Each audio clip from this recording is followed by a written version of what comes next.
উহুদের যুদ্ধ হয়েছিল কত হিজরিতে? 3 হিজরিতে। কত হিজরিতে? 3 হিজরিতে উহুদের যুদ্ধ হয়েছিল, তাই তো? জি হ্যাঁ। এই যুদ্ধের আগের দিন বিকাল বেলাতে, এদিকে ফেরুন, ওদিকে পিচ্ছেন কেন? এদিকে। উহুদের যুদ্ধের আগের দিন বিকাল বেলাতে আল্লাহ রাসূল সাল্লাল্লাহু আলাইহি ওয়াসাল্লাম একজন সাহাবীর বিবাহ পড়িয়েছিলেন, তার নাম হানজালা। তার নাম কি? হানজালা। বিবাহ পড়ালেন। বিবাহতে খুশি হয়ে আল্লাহ নবী সাল্লাল্লাহু আলাইহি ওয়াসাল্লাম খাজুর টাজুর সব বিলি করলেন সাহাবীদের ভিতরে আনন্দ করে। হানজালার স্ত্রী আর হানজালা দুজনা রাতের বেলাতে শুয়ে আছে। স্ত্রীর সঙ্গে মিলন করে নিয়েছে হানজালা। গভীর রাত্রে বিশ্ব নবী জেহাদের দামামা বাজিয়ে দিয়েছে। হানজালা বিছানা থেকে তাড়াতাড়ি করে উঠে স্ত্রীকে ডেকে বলছে, ও প্রাণ প্রিয় বিবি, আল্লাহর নবী জেহাদের জন্য ডেকেছেন, উহুদের ময়দানে আমাকে ছুটে চলে যেতে হবে, উহুদে যেতে হবে আমাকে, তাড়াতাড়ি করে। স্ত্রী বলছেন কোনো সমস্যা নেই, আপনি চলে যেতে পারেন।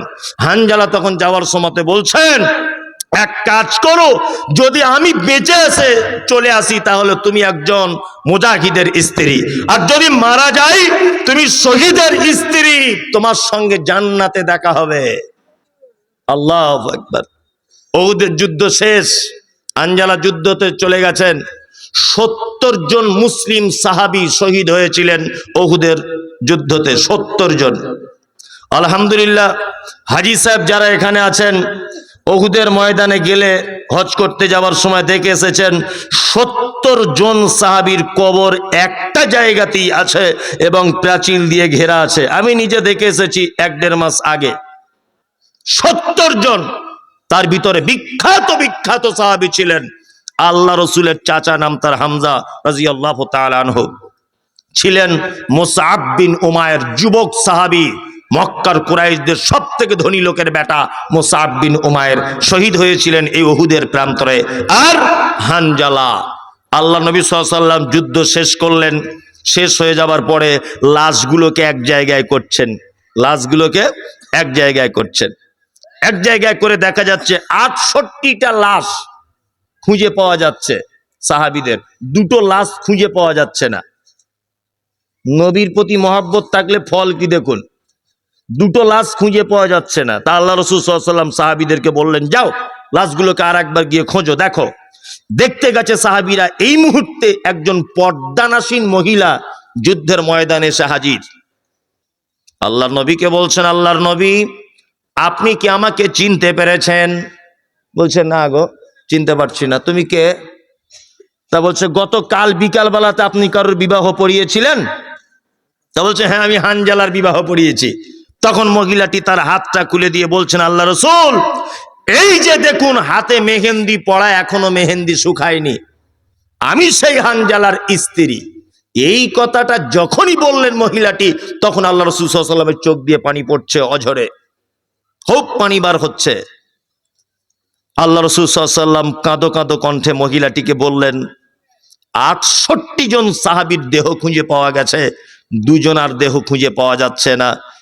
1, তোমার স্বামী হানজালা, 2, আমার চাচা নাম তার হামজা, 2টো লাশ খুঁজে পাওয়া যাচ্ছে না। তখন মহিলাটি বলছেন, আল্লাহ রাসূল, আপনি কার লাশ খুঁজে পাচ্ছেন আর কার লাশ খুঁজে পাচ্ছেন না ওটা আমি বলতে আসিনি, ওটা আমি দেখতেও আসিনি। আমি শুধু একটা কথা আপনাকে বলতে এসেছি। আপনি বলেছেন যুদ্ধের ময়দানে যারা শহীদ হয় আল্লাহর রাস্তাতে, রক্ত মাখা অবস্থাতে তাদেরকে দাফন করানো হয়। যে জামা কাপড় পরে থাকে ওই জামা কাপড় সহ তাদেরকে কবরস্থ করা হয়।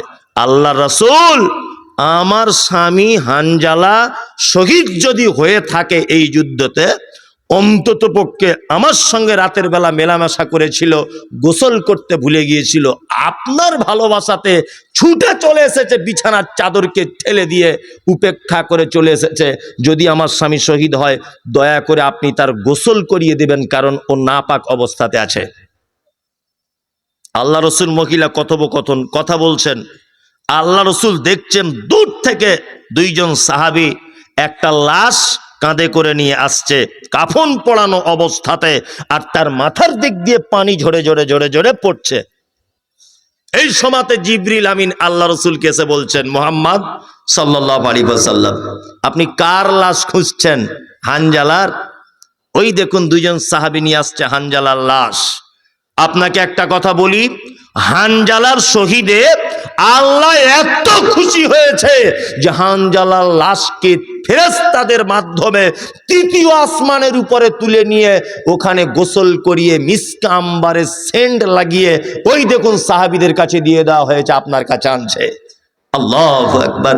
এটা হচ্ছে নবীর প্রতি প্রেম, নবীর প্রতি ভালোবাসা। মুখে দাড়ি নেই, গাঁঠের নিচেই কাপড়, তোমার নবী ফেব্রিক মানায় না, মানায় না। সাহাবায়ে কেরামগণ স্ত্রীর বিছানা ছেড়ে দিয়ে জিহাদের ময়দানে চলে গেছেন পাগলের মতো করে। এমনিতে জান্নাত যাওয়া যাবে না। আল্লাহ তাআলা বলেছেন, আহাব্বা ইলাইকুম মিনাল্লাহি ওয়া রাসূলিহি ওয়া জিহাদিন ফি সাবিলিহি। আর দ্বিতীয় নম্বরে ভালোবাসতে হবে আল্লাহ রাস্তায় জিহাদ করা। কি বললাম বুঝলেন? আসলে জিহাদ তো সবাই বুঝতে পারে না জিহাদ কাকে বলে। এই বাংলাদেশের একজন বক্তা রয়েছে আবু তোহা মোহাম্মদ আদনান, নাম শুনেছেন? আবু তোহা মোহাম্মদ আদনান সালাফি আলেমদের এবং সালাফি মানহাজের উপরে থুতু নিক্ষেপ করেছেন কোন একটা কথাতে, আপনারা দেখতে পেয়েছেন? বুঝেন এই ব্যাপারগুলো? বুঝেন তো? বুঝেন কি জানি না। আবু তোহা মোহাম্মদ আদনানের দাবি হচ্ছে এই যে বাংলাদেশ থেকে চলে যেতে হবে কোথায়? ওই যে ফিলিস্তিনে মসজিদ আকসা ভেঙে দিচ্ছে, এখান থেকে প্লেনে করে ওখানে যেতে হবে, গিয়ে যুদ্ধ করতে হবে, জিহাদ করতে হবে, ওখানকার মুসলমানদের মারছে। তাই কি বললাম বুঝলেন না? উনি বলছেন যে আহলে হাদিস আলেমরা অর্থাৎ সালাফি কোন আলেমরা তারা কেন ফিলিস্তিনের নির্যাতিত মানুষদের ব্যাপারে কিছু বলে না? তারা কেন ইসরায়েলের ইহুদিদের পক্ষে নিয়ে কথা বলছে? এই কথা বলার কারণে আবু তোহা মোহাম্মদ আদনান সালাফি মানহাজের উপরে থুতু নিক্ষেপ করেছে। এই মুমতাজুল ইসলাম তোমাকে বলছি, আসলে তুমি ব্যাপার কিছু বোঝোই না, তুমি কিচ্ছু বোঝো না। কারণ হচ্ছে এই জিহাদ যে কার নাম, জিহাদ যে কাকে বলে, তুমি একজন জেনারেল শিক্ষিত ছেলে, অবশ্যই তুমি ধর্মীয় ব্যাপারে কথা বলার তোমার রাইট আছে। তাই বলে উল্টো পাল্টা কথা বলতে আসিও না। আরে সারা পৃথিবীতে যদি ফিলিস্তিনিদের জন্য সব থেকে বেশি যদি দোয়া করে থাকে সালাফি আলেমরা করেছে, বেশি করেছে সারা পৃথিবীতে। কারণ হচ্ছে এই যে তোমরা শুধুমাত্র বানিয়ে বানিয়ে হাত তুলে জলসার মাহফিলে দোয়া করেছো আর কেঁদেছো, আর সালাফি আলেমরা প্রতিনিয়ত কুনুতে নাজেলা পড়েছে ফরজ সালাতে, অজস্র মসজিদে। ফিলিস্তিনিদের জন্য দোয়া করা হয়নি? হয়েছে কি হয়নি? অনেক জায়গাতে হয়নি, হয়েছে। একটা সালাফি কোন আলেমকে আপনি দেখাতে পারবেন সারা ভারতবর্ষের, সারা বাংলাদেশের যে ইসরায়েলের পক্ষে নিয়ে কথা বলেছে? দেখাতে পারবেন? দেখাতে পারবেন না। তার মানে বোঝা যাচ্ছে আবু তোহা মোহাম্মদ আদনান, তুমি সালাফি মানহাজের উপরে মিথ্যা কথা বলার কারণে আল্লাহর লানত তোমার উপরে। কেন তুমি উল্টাপাল্টা কথা বলতে গেলে? বাংলাদেশ মানেই হচ্ছে যত রকমের ভণ্ডামি। এই আবু তোহা আদনান কিছুদিন আগে হজ করতে গিয়ে বলছিল যে আমি এখান থেকে জান্নাতের সেন্ট পাচ্ছি। কি বললাম বুঝলেন না? সারা পৃথিবীতে কত ওলিয়া আউলিয়া সব গুজরে গেল, সারা পৃথিবীতে কত নবী রাসূল চলে গেল, এইরকম কোনো কথা শুনতে পাওয়া যায়নি। আর এ হুজুর হজ করতে গিয়ে বলছে আমি জান্নাতের ঘেরান পেয়েছি। আর স্বপ্নের কথা তো বলা যাবে না। ওই যে বাংলাদেশের একজন মুরব্বী আলেম আছেন, ওনার নাম হচ্ছে ইব্রাহিম, কাজী ইব্রাহিম। কি বললাম বুঝলেন না? উনি শুধু স্বপ্ন দেখছেন ইমাম মাহাদি চলে এসেছে। স্বপ্ন আর খুঁজে খুঁজে পায় না। সোশ্যাল মিডিয়াতে দেখবেন সব সময়তে স্বপ্ন দেখছে। কি স্বপ্ন? না ইমাম মাহাদিকে দেখতে পেয়ে গেছি আমি। যত ধর্মীয় ব্যাপারের ভণ্ডামি সব দেখবেন বাংলাদেশে। কিছুদিন আগে ওই যে একটা নীল পাগড়ি পরে একটা বিশাল হুজুর হু হু হু করে জিকির করে, কি নাম ওর? তাইরি না কি বলছে? তাইরি তাইরি তাইরি। এ তো এক পাক্কা চিটার, বুঝলেন না? এই তাগেরি আবার বলছে আহলে হাদিস লেডিস নামাজ পড়ে, এইরকম করে দেখাচ্ছিল না। বিয়াদব কোথাকারে, তুমি আহলে হাদিসদের এই কথা বলেছো? এই কথা ব্যঙ্গ আহলে হাদিসদের করেছো না মুহাম্মদুর রাসূলুল্লাহ সাল্লাল্লাহু আলাইহি ওয়াসাল্লামের করেছো? কোনটা? মুহাম্মদ সাল্লাল্লাহু আলাইহি ওয়াসাল্লামকে ব্যঙ্গ করেছো। বোঝো তুমি, সালাফি আলেমদের ব্যাপারে কিছু বলার আগে একবার হুঁশ মোটা করে নিতে হবে, হুঁশ পাতলা থাকলে হবে না। এই দেশের মাটিতে শিরক এবং বেদাত হকের উপরে যদি প্রতিবাদ কেউ করে, সালাফি আলেমরা করে, তবে সেটা সিস্টেমের মধ্যে করে, রাস্তা অবরোধ করে করে না। কি বললাম বুঝলেন? জিহাদ মানে সৎ উদ্দেশ্যের সফলতা পর্যন্ত পৌঁছে যাওয়া, কোন জিনিসকে, কোন বাতিলকে মানে হিকমত সহকারে ভেঙে চুরমার করে দেওয়া, এরই নাম জিহাদ। জিহাদ মানে এটা নয় যে তলোয়ার নিয়ে বার হয়ে চলে যেতে হবে। কি বললাম বুঝলেন? একটা লোক নামাজ পড়ে না, তার সঙ্গে আপনি জিহাদ করুন, জিহাদ শুরু করে দেন। জিহাদ মানে চেষ্টা চালানো, তার সঙ্গে জিহাদ করুন আপনি, যে ভাই আপনি অন্তত 5 ওয়াক্ত সালাত ফরজ 2 ওয়াক্ত আসুন মসজিদে, অন্তত 3 ওয়াক্ত আসুন, আরে অন্তত জোহরে আসুন। এইরকম ভাবে কাজ চালাতে চালাতে একদিন দেখবেন ও 5 ওয়াক্ত নামাজি হয়ে গেছে। এটা হচ্ছে জিহাদ। কি বললাম বুঝলেন না? জিহাদের অপব্যাখ্যা করবেন না। আল্লাহ তাআলা বলছেন আল্লাহু লা ইয়াহদিল কওমাল ফাসিকিন, কখনো আমি ফাসিকদেরকে হেদায়েত দান করি না, কখনো ফাসিকদের হেদায়েত দান করি না। চলুন, আমি বলেছি নবীর ভালোবাসা, যারা এখানে বসে আছেন নবীকে ভালোবাসেন, ওই কার একবার হাত তুলুন। সবাই ঘুমাচ্ছেন কি দেখি? আলহামদুলিল্লাহ, সবাই ভালোবাসেন। এই নবীকে কেউ দেখেছেন? দেখেননি তো? কিয়ামতের দিনে যেন একটু দেখা হয় এরকম আশা আছে? ওরে বাবারে, সবারই তো আছে, তাই না? চলুন, কিয়ামতের দিন দেখা হয়ে যাবে। ছোট্ট একটা বুখারী হাদিস আপনাদেরকে বলি। এক হাদিস বর্ণনা করেছেন, নাম হলো তার আয়েশা। আয়েশার বাপের নাম আবু বকর। হাদিসের পরিভাষাতে আয়েশাকে বলা হয় মুহাদ্দিসা। শুধু এখানেই ক্ষান্ত নয়, আল্লাহর নবী যত স্ত্রীদেরকে বিবাহ করেছেন, প্রতিটা স্ত্রীদের বিধবা অবস্থায় বিবাহ করেছেন। একটা কুমারী নারীকে বিবাহ করেছিলেন, তার নাম হলো আয়েশা। শুধু এখানেই ক্ষান্ত নয়, হাদিসের যত বর্ণনাকারিনী মহিলা সাহাবিয়াতগণ আছেন, তার মধ্যে সব থেকে বেশি হাদিস বর্ণনা করেছেন আম্মাজান আয়েশা সিদ্দিকা রাদিয়াল্লাহু তাআলা আনহা। শুধু এখানেই ক্ষান্ত নয়, বিশ্ব নবী যত মেয়েকে বিবাহ করেছিলেন, প্রতিটা মেয়েকে নিজে পছন্দ করে বিবাহ করেছিলেন, কিন্তু একজন নারীকে আল্লাহ পছন্দ করে নবীর সাথে বিবাহর আদেশ দিয়েছিলেন, তার নাম হলো আয়েশা। বিশ্ব নবী বলেন, আয়েশার সঙ্গে বিবাহের আগে আমাকে 3বার স্বপ্নের মাধ্যমে দেখানো হয়েছে। শুধু এখানেই ক্ষান্ত নয় বন্ধুরা আমার, আয়েশা মানে কে?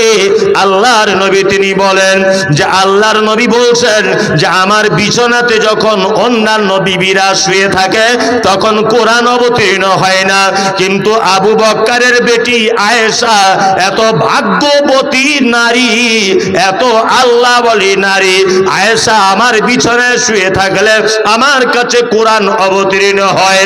আয়েশাকে না জিবরিল আমিন আয়েশাকে সালাম দিয়েছেন। এত ভাগ্যবতী নারী আয়েশা। হাদিসটা বুখারীর পাতাতে দেখতে পেয়ে যাবেন। হাদিস বর্ণনাকারিনী আয়েশা কোন জীবী নবীজিকে করিলেন জিজ্ঞাসা। হাদিস বর্ণনাকারিনী আয়েশা কোন বিবি নবীজিকে করিলেন জিজ্ঞাসা, ও গো নবী তব সাথে দেখা হবে কার? নবী বলে দুনিয়াতে হাত লম্বা যার। মা আয়েশা বলে এ কথা যখন শুনিলাম কানেতে, কাঠখণ্ড লয়ে হাতে করে লাগিলাম মাপিতে, দেখিলাম বিবি সাউদার হাত লম্বা বলি, আমার মুখেতে ও গো পড়ে গেল কালি। হাত লম্বার অর্থ পরে পারিলাম বুঝিতে, দানে ধন যারা করে এই দুনিয়াতে। তারে পরে জয়নাব এসে নবীজিকে কয়, কেন জয়নাব আল্লাহ রাস্তায় বেশি করে ক্ষয়? এ গ্রামের মানুষ শুনুন হাদিসটি বুখারীর।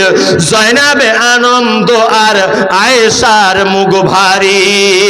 আম্মা জান আয়েশা বিশ্ব নবীকে ডেকে বলছেন, ইয়া রাসূলুল্লাহ, কিয়ামতের দিনে প্রথমে আপনার সঙ্গে কার দেখা হবে? দয়ার নবী বলছেন, আয়েশা রে, যার হাত লম্বা তার সাথে দেখা হবে। আয়েশা ব্যাপারটা বুঝতে পারলেন না, একটা কাঠের খণ্ড নিয়ে অন্যান্য বিবিদের হাত মাপতে লেগে গেলেন। দেখা গেল বিবি সাউদার হাতটা লম্বা হয়ে গেল। আয়েশা আল্লাহ নবীকে বলছেন, ইয়া রাসূলুল্লাহ, তাহলে আপনার সঙ্গে কি আমার আর দেখা হবে না, কারণ সাউদার হাত লম্বা হয়ে গেল। বিশ্ব নবী বলছেন, আয়েশা রে, ওই রকম হাত লম্বা নয়, দান ধন যারা করে এই দুনিয়াতে। আয়েশা শোনো, কিয়ামতের দিনে প্রথমে ওই লোকটার সাথে আমার দেখা হবে যার হাত লম্বা দানের ব্যাপারে। কি বললাম বুঝলেন?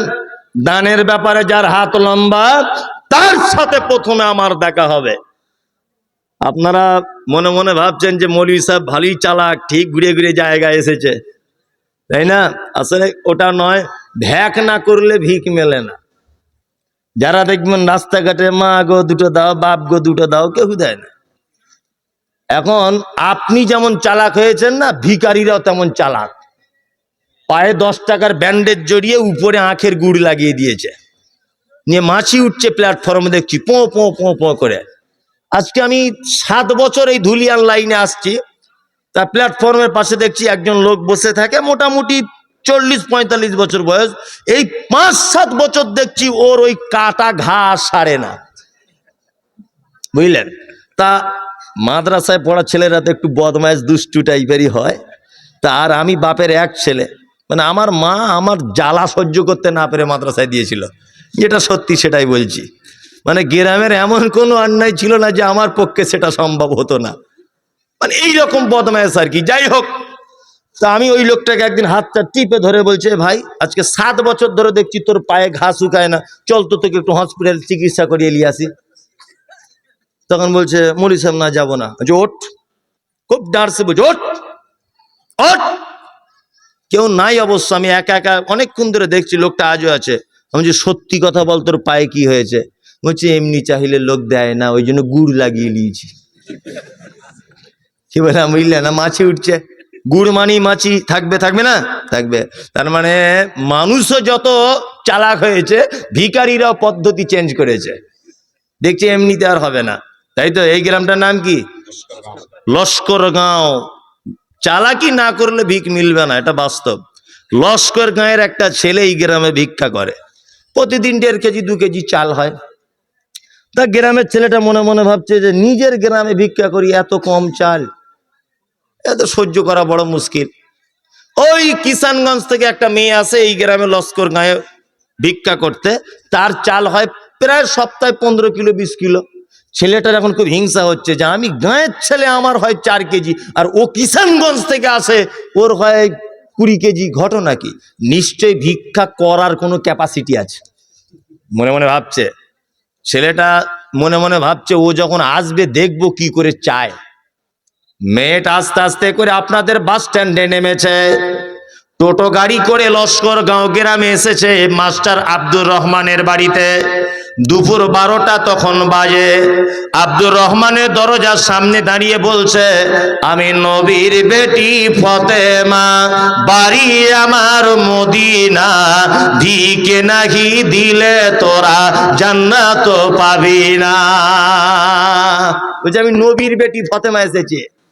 মাস্টার আব্দুর রহমান বাড়ি ছিল না, ওর বউ পাড়া গ্রামের মেয়ে। ও মনে মনে ভাবছে হলে হতেও পারে। মেয়েদের মন তো খুব নরম, দেখবেন ও বাপ মরে গেলে যেমন কাঁদে, যে মুরগিটা ডিম দিতে দিতে মারা গেছে ওইটা মরে গেলেও তেমন কাঁদে, খুব কাঁদছে। মানে মনে হচ্ছে ওর বাপ মরে গেছে। মানে এক কথা ওদের মনটা খুব নরম। কি বললাম বুঝলেন না? খুব নরম। ও তখন ভাবছে আব্দুর রহমানের বউ, ওরে বাবা রে, তাহলে নবীর বেটি ফতেমা হয়তো সত্যি এসে গেছে। দাঁড়ান, নবীর বেটি ফতেমা হয়তো সত্যি এসে গেছে। এখন এই গ্রামের ওই ছেলেটা তখন ভাবছে, ওরে বাবা রে, চিটার দেখেছি তুই ইন্টারন্যাশনাল চিটার, নবীর বেটির নামে চাল তুলছে।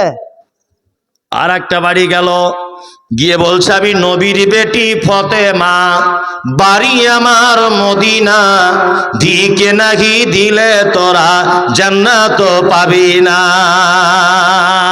ফতেমার স্বামীর নাম কি ছিল? হযরত আলী, তাই না? মেয়েটার একটা বাড়ি গেল, গিয়ে বলছে আমি নবীর বেটি ফতেমা, বাড়ি আমার মদিনা, দিকে নাহি দিলে তোরা জান্নাত পাবি না। ছেলেটার আর সহ্য হলো না, আস্তে আস্তে করে মেয়েটার পিছনে দাঁড়িয়ে গিয়ে বলছে, আমি হলাম হযরত আলী, এতদিন তুই কোথায় ছিলি? তোর প্রেমেতে পাগল আমি, আজকে তোকে ছাড়বো না। তুই যদি ফতেমা হবি, আমি হযরত আলী। স্বামী স্ত্রী ব্যাপার, চাল যা হবে হাফ হাফ করিলে, মারামারি লেগে গেছে কঠিন, বুঝলেন? কঠিন মারামারি। তার মানে বোঝা যাচ্ছে যে কিছু অন্তত ভ্যাক না করলে কিছু মাল পাওয়া যাবে না। যারা এখানে নবীকে ভালোবাসেন, আর একবার হাত তুলো, লিল্লাহে তাকবীর, লিল্লাহে তাকবীর। অনেকজন নবীকে ভালোবাসেন। নবীর হাদিস বুখারীর কি শোনালাম?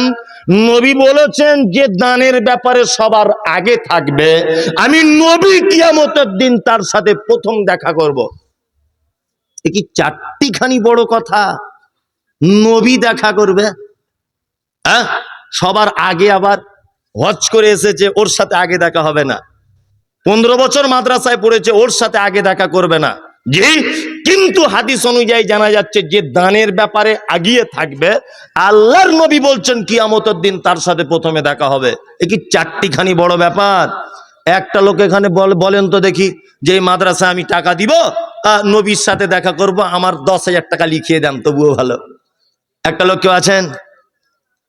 দেখি তো কে বাপের বেটা আছেন এখানে, যে আমি 5,000 টাকা দিব, তবুও নবীর